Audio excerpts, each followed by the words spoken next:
You're listening to the Less Stress Lawyer podcast, episode 61. Today, we're talking all about making excuses. You ready? Let's go.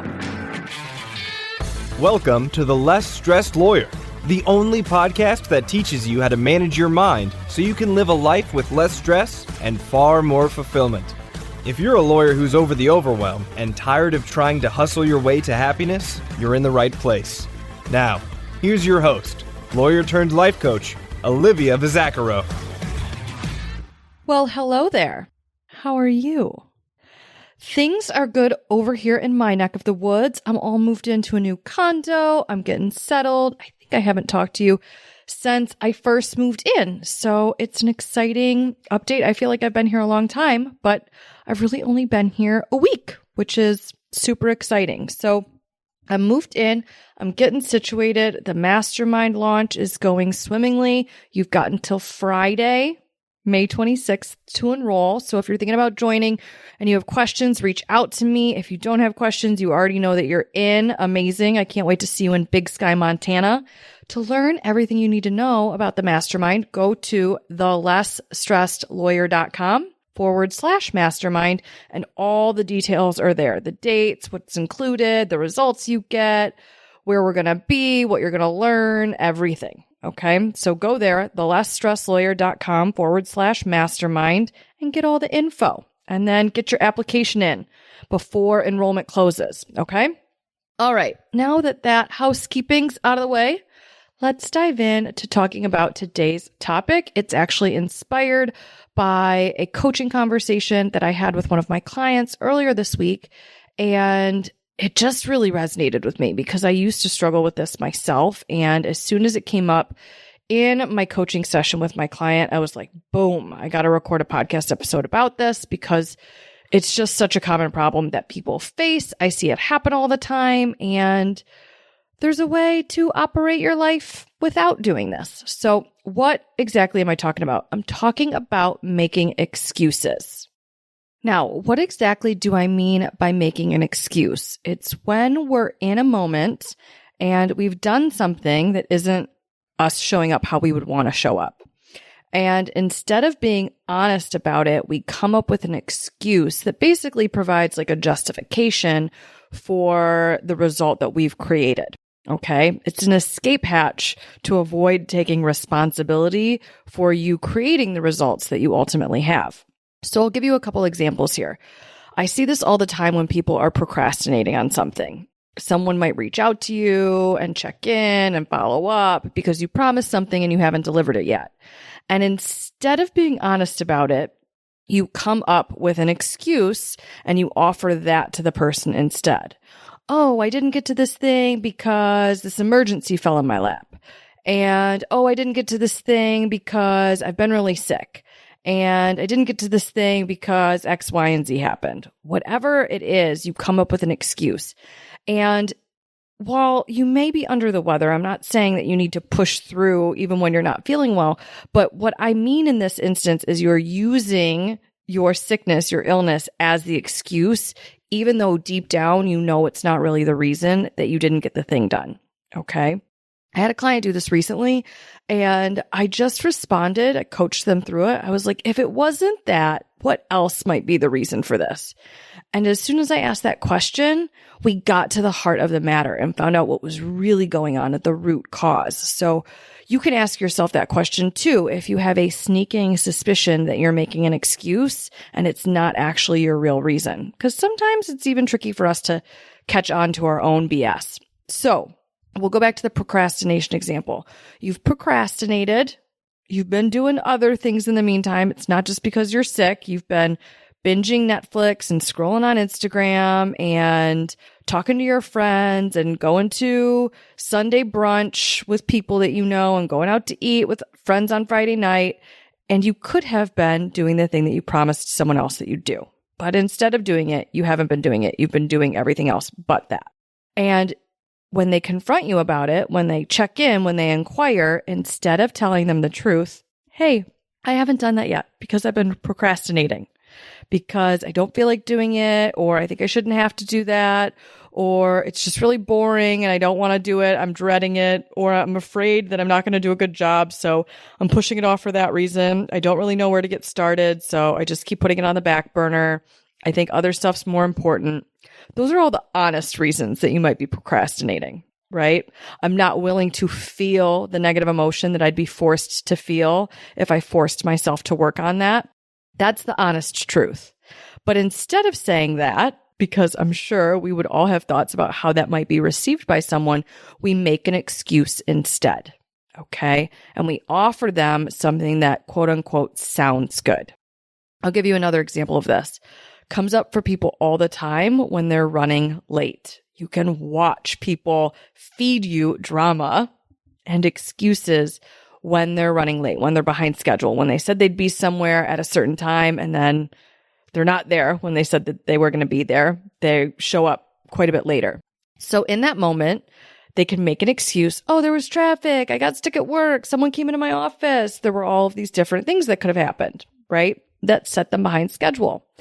Those are the excuses when the truth is you left too late. You didn't plan well. You spent more time doing an activity when you should have stopped yourself in order to leave and get to the place that you promised to be on time. You didn't have the uncomfortable conversation to say, hey, I can't actually talk right now. I'm on my way out. Perhaps because you were afraid that someone would be mad at you or you felt guilty turning someone away. The truth is that you were unwilling to feel that discomfort and have the conversation, tell them no, set a boundary, follow through on your original plan. Instead, you fell victim to that discomfort. You avoided it by people pleasing and doing what was more comfortable in the moment. But we never tell people that that's why we're late, right? We give them that excuse. There was traffic. I got caught by a train. Someone came in and I couldn't say no. I had to talk to them. I didn't have a choice. A client called me. I had to respond. Lots of I had to. I can't. I must. I didn't have any choice or say in the matter, right? That's how we think about this. Instead of just being honest about what it actually was. This comes up quite a bit in weight loss too. I love weight loss examples just because they're so commonplace and easy to see in our mind's eye. So I've had clients do this before where they're supposed to be eating a certain way. They decided ahead of time that they would eat following a certain protocol. And then they don't eat following that protocol. They eat off plan. They eat in a way that's not aligned with their goals. And then they start to make excuses for it. Well, I couldn't eat healthy because I attended this event and this was the only food that was available. Well, I couldn't eat that way because I was traveling and it just wasn't possible for me to eat as I planned, right? Now, the truth here is that you didn't plan and prepare accordingly. And then you defaulted to what was available because it was easier in the moment rather than going hungry or just abstaining from the food that was provided and then figuring it out later. Now, I'm not suggesting you starve yourself. Don't go ahead and run away with what I'm saying here and really take it to an extreme. But check in with yourself. Are you making excuses when it comes to this? We probably do this with working out too, right? All of the different excuses when the truth is you just haven't made it a priority. You haven't been willing to do the things that would make that activity a non-negotiable, that would ensure that you complete it, that you follow your plan. I see this come up a lot with investments as well. We'll blame not having the money for the reason that we don't do something. And when you look at someone's spending, you very quickly can see, oh, no. You have the money. You just spent it this way instead of spending it this way. But it's such a more comfortable excuse for us to tell ourselves, oh, I don't have the money, or to tell someone else, oh, I can't do that. I don't have the money, rather than being honest about what it is. Oh, I don't want to do this. Oh, I don't value this enough. Oh, it's not a priority for me, right? I see people do this with investment decisions when they're thinking about investing in coaching. This comes up a lot. Oh, I don't have the money. I can't afford to do that. And then when you look at their spending, you can quickly see, oh, that's not true. This just isn't a priority for you. But most people don't want to admit that they prioritize their luxury car or a vacation over their personal development and solving some of the problems that they're encountering. I've also seen this with some of my friends who will make excuses about not having the money to avoid having to do things with friends. Instead of people pleasing them, they'll lie. They still don't move fully into integrity by just being honest and telling the person the truth. So they settle for this middle of the road option where they make an excuse. Oh, I'd love to go on vacation with you, but I just really can't afford it right now. When if you looked at their finances, they could afford it. They just don't want to go on vacation with the person for whatever reason. Maybe they don't think they're close enough friends. Maybe they don't think that vacationing with the person would be fun. So they come up with an excuse. We do this when it comes to turning down social engagements all the time. We make excuses instead of being honest. Now, you can also decide that you don't need to offer an explanation, but you can just honor your no. Rather than offering an excuse or an explanation, you can just offer your response. You can offer your answer and leave it at that. But that tends to be really uncomfortable for people, so they don't do that. They make an excuse instead. Now, check in with yourself. Are you an excuse maker? If you are, I don't want you to judge yourself. I just want you to notice it. And I want us to explore during the course of this episode why you might do it. Okay? And we get to decide, is it even a problem? So that's always the first place that we start. I'm not going to assume that this is a problem. There's no moral judgment here. Okay? So this starts with deciding, who do you want to be? Okay?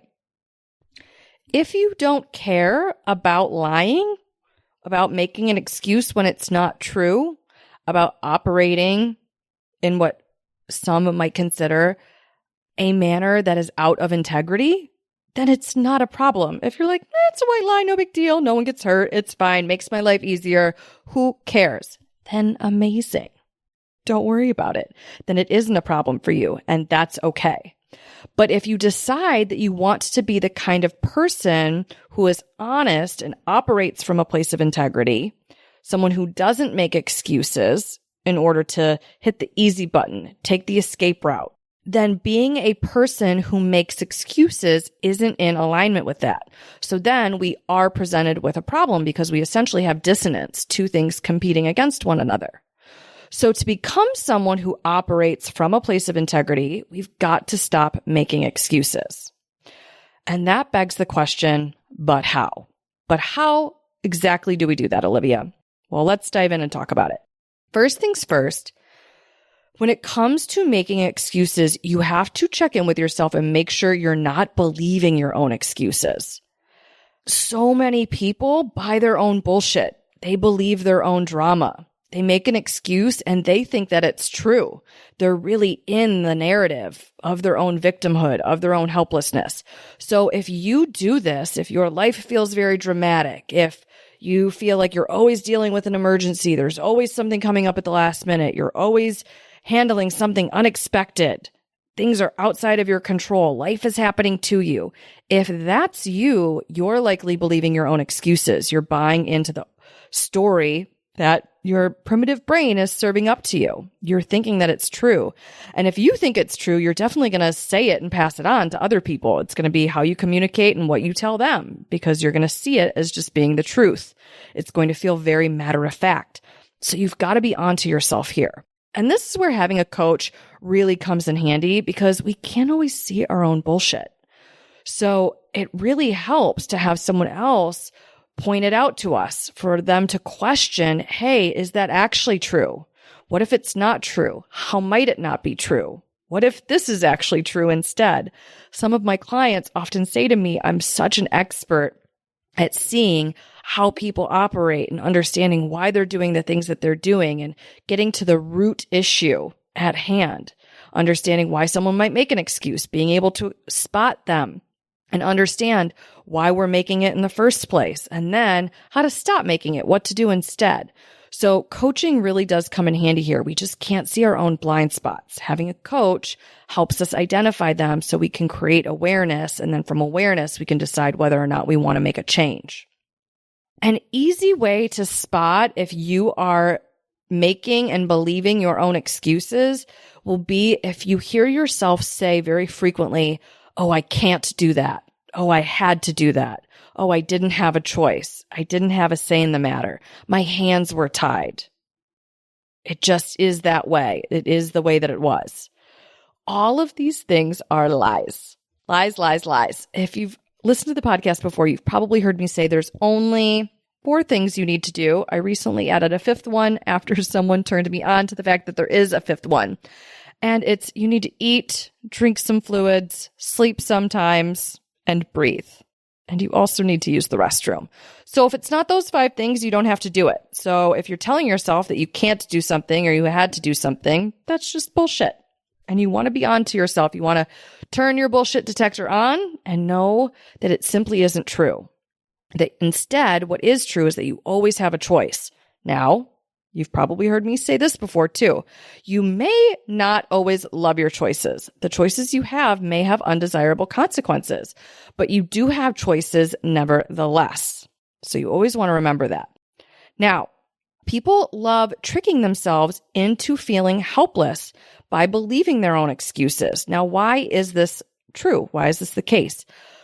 Well, for starters, it helps them feel justified for whatever unintentional action they choose to make next, whatever decision they make next. It helps you feel more justified, more resigned, more accepting of your decisions, rather than facing the uncomfortable truth that you do have a choice and you're choosing the path of least resistance. You're choosing to make this excuse. You're choosing not to operate in integrity with what you promised yourself you would do. And that's an uncomfortable truth to handle. So it's much easier to buy into this feigned helplessness in order to escape that and to feel really justified in doing whatever it is that you end up doing, that unintentional action.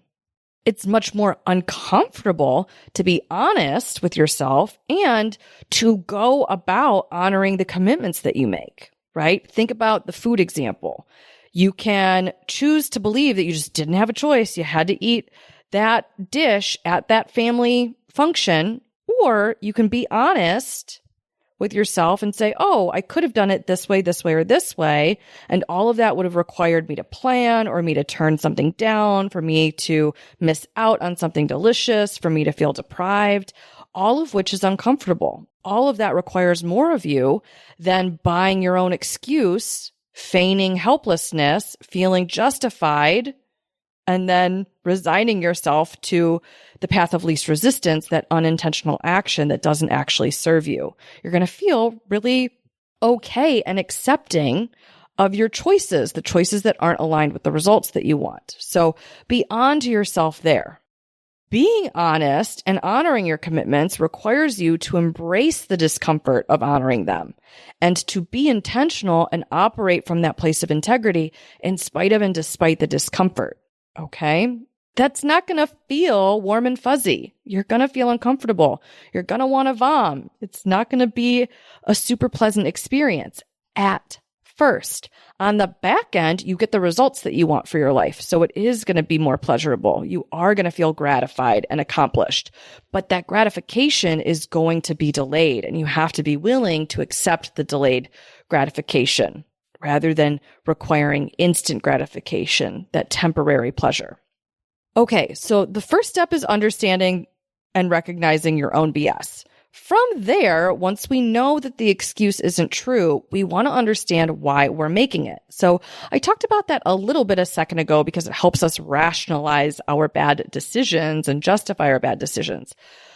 But we also do it to escape the discomfort of the truth. Being honest about why we do the things that we do is typically uncomfortable, normally because we're judging ourselves for it.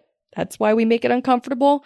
We also typically perceive that other people will have a negative opinion about the truth. So we have a negative opinion about the truth, and then we think other people are going to have a negative opinion about the truth. So we make the excuse to avoid all of that judgment, our judgment of ourselves and judgment from other people. Okay? So think about it. We've got 3 options. You've got the option where you don't do what you say you're going to do, and you're going to be honest about it. What your reasons were, why you didn't do it, why you didn't stick to the plan, why you didn't follow through. You're just going to be honest and not fib, not lie, not make an excuse. That's uncomfortable as hell. So is showing up as the version of yourself that you want to be. So that's the second option here. That requires the most of you.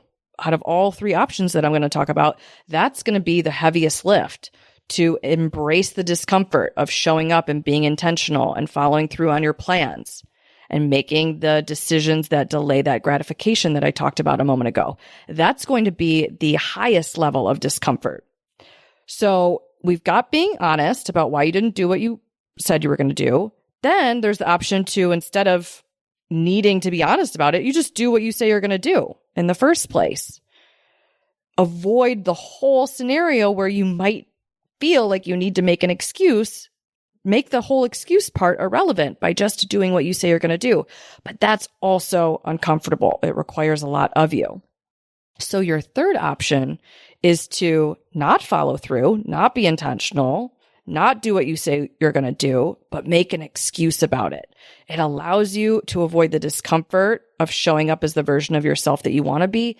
And it allows you to avoid the discomfort of being honest about why you didn't show up as that version of yourself. Okay? So it gets us out of all of this discomfort and lets us feel a little bit better about ourselves. Making an excuse, offering it to another person, allows us to feel a little bit more relieved, a little bit less judged, a little bit less inadequate, okay? A little bit more secure, a little bit more accepted.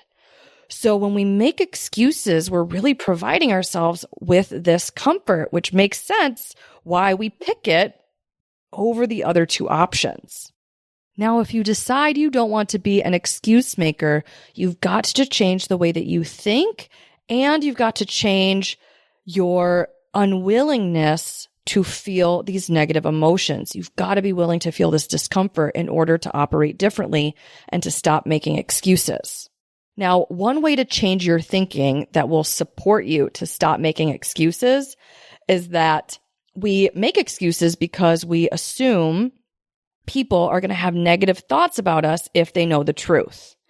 And then we think that when we give them our excuse, they change their opinion. We assuage our own worry because we assume they don't think what they would have originally thought. They think something else instead. So they might have thought you were irresponsible and unreliable, but you give them the excuse of, oh, I was really under the weather. I was so sick. This emergency came up. I'm dealing with this family thing.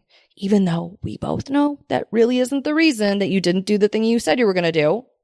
But you offer that excuse to them, and then you believe that their thoughts about you change, that they feel sympathy or empathy, right? They feel understanding or accepting, that they're not having those judgments. And the truth is, you're not a mind reader, so you're just making all of this up for yourself. It may or may not be true. It may be true and great, but believing that it is the case every single time feeds into this habit of you offering people excuses so you can control their opinion of you. Now, you can choose to change the way that you think about this. If you want to stop making excuses, I highly recommend you adopt this mindset. One of the thoughts that changed for me, which got me to stop making excuses, because I used to be the queen of doing this. My life was very dramatic. I was always dealing with an emergency. I always had an excuse. I used this religiously to cancel dentist appointments or doctor's appointments at the last minute. There was always something that came up at work. I was perpetually late, and it was always someone else's fault other than my own, okay? And then I would offer some dramatic excuse, and then people would typically respond with like, oh, I'm sorry. Whether they actually felt that way or not, who knows? I'm not a mind reader. But it would assuage my worry temporarily, and then I'd get to feel better about myself, less irresponsible, less inadequate. One day I decided I didn't want to operate this way anymore. I didn't want to be untruthful. I didn't want to be a liar. I didn't want to be someone who was full of excuses and always had some quote unquote good reason for not doing what I say I was going to do. So I decided to change the way that I thought about how other people perceived my excuses. And I really think this serves you more. It's not a super positive thought, but I do think it's a thought that serves you. It's definitely one that serves me because it drives me to act more in integrity. So I choose to believe that people don't care at all why I didn't do what I said I was going to do. They just don't give a shit. It doesn't matter to them. What I choose to believe is that the only thing that they care about is me not having done the thing. All they want, all they truly care about is me doing what I said I was going to do. They'd like to know when I'm going to do it, and they'd like to know when it's done. Everything else to them is pretty much irrelevant. So the way that I think about this, and pardon me being crass, but I constantly say to myself, no one fucking cares. No one fucking cares. They don't give a shit what my excuse is. They just want it done. Okay. So I can communicate the fact that it's not done. People do want to know that because it provides them with certainty. And then they want to know when it's going to be done. When can they expect it? And then they want to know that I did follow through on that promise that I made. That's all people really care about. And when you boil it down to that, you get so much more concise in the communications that you have with people. You strip your communications of all of the excuses. Your life becomes much less dramatic. It becomes much more matter of fact. And you save yourself the time of going through the process of making all of these excuses, and you can just put your head down and get to work. It's so much more effective, so much more productive, so much more efficient. So that's one of the reframes that I've had. The other reframe is a self-concept reframe. This is really just a decision. You get to decide that you're a person who doesn't make excuses. Now, whether you offer someone the truth or you communicate less information, but honest information, no, I haven't done that yet.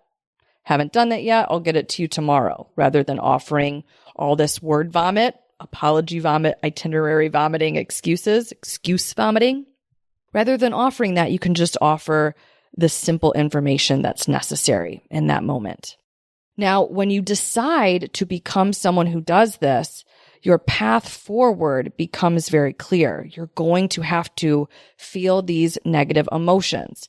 You're also going to have to stop being so perfectionistic and give yourself some grace. You're not going to do everything perfectly, and that's okay. You're going to have to trust yourself to rebound and to improve over time, to take action imperfectly, to audit that action and to adapt. You're also going to have to trust that other people are going to be accepting, or that you'll be okay even if they're not accepting of the truth. Okay? You also have to decide to not judge yourself when you miss the mark, when you don't meet an expectation that you set, when you don't live up to your word. You've got to get curious. If you judge yourself, it's always going to be very enticing to go back to making excuses, because that is the land of comfort, rather than being honest about what's going on, why you didn't live up to your word. You've got to be willing to come at not living up to your word from a place of curiosity. If you judge yourself, you're going to have a really hard time continuing to be honest. It's just going to be too uncomfortable, too unpalatable. When you make this decision to be someone who's honest and operates from a place of integrity and doesn't make excuses, once you're decided, then you get to put that decision into practice. You get to implement it, and you get to practice meeting moments. You're going to see the fork in the road. You're going to see the path where you can make an excuse, or you can see the path where you become very honest and you tell the truth and you don't make the excuse. And when you live there, when your only two options then become do what you say you're going to do or be honest about why you didn't do it, you get much differently incentivized to follow through and do what you say you're going to do. Because between those two options, when you take the most comfortable option, the excuse making, off the table, and you're left with those two types of discomfort, the most uncomfortable version, I believe, is going to be sitting in your inadequacy and being honest about why you didn't do what you say you're going to do. So then the discomfort avoidance shifts. You associate more discomfort with having to be honest about your failings, your shortcomings. So you choose to show up as the version of yourself that you want to be. When it's be honest or bust, you end up following through. You end up becoming more intentional. You show up as the version of yourself that you strive and aim to become, which in turn increases your confidence and has all these other amazing benefits, right? This simple decision of being someone who doesn't make excuses really just pays dividends over and over and over again. The other thing that I want to highlight here is you want to be careful. There are some other subtle reasons why we make excuses, okay? And one of the main subtle reasons that I see people do this is because they get to feel important. It is fun to have a more exciting, dramatic story. It makes us feel significant. When we tell the story, when we offer our excuse, we know that it's likely to elicit a certain response, either concern from someone or shock or surprise or understanding. We get that, oh, I'm so sorry. Oh my goodness, right? People commiserate with us. People feel sorry for us. We get their compassion, their empathy, their pity. And even though that might not be where you want to be, you might prefer to have their admiration and to have them revere you, right? To have them respect you. Doing the things to get admiration, reverence, and respect, that's a heavier lift. So it's easier to default to making the excuse and getting their concern, worry, pity, compassion. Okay. So if this is you, if this is one of the reasons that you're doing this, just check in with yourself. What need are you satisfying here? And what would it look like for you to not use making an excuse to satisfy it, to not need other people to respond a certain way for you to feel a particular emotion? What if you were able to just sit in your own discomfort yourself? Or what if you were able to provide that emotion to yourself without needing to make an excuse and elicit that response from another person? Okay, I've given you a ton of food for thought when it comes to making excuses.